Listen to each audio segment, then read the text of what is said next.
So this is how you can create a PDF of your 2D AutoCAD drawing. First, we move on to the extreme top left with this A over here. We left click on it. We now click on print, and then we now continue to plot a single sheet. Then this plot model opens up, and then now we need to select certain items so that we can get a good PDF. The first one is the name of the printer or plotter.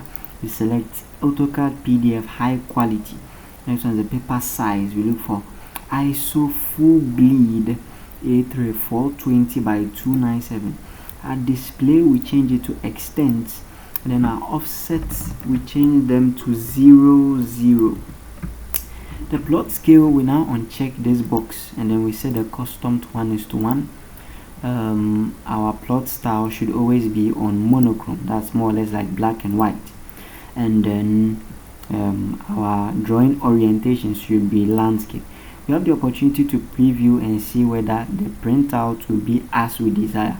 So we preview over here, and then voila, this is what we desire. So once we are done, we close it, and then we click on OK. So once we click on OK, it asks us to save it. So let's save it with this name in AutoCAD files, and then we save. And then so it already exists? No. So let's change the name. Right, so OK.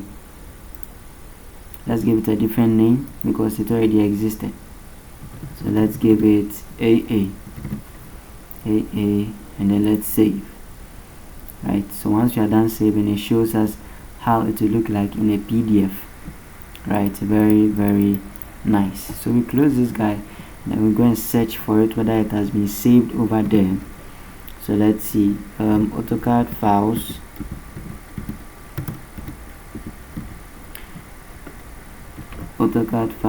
and then let's look for AA.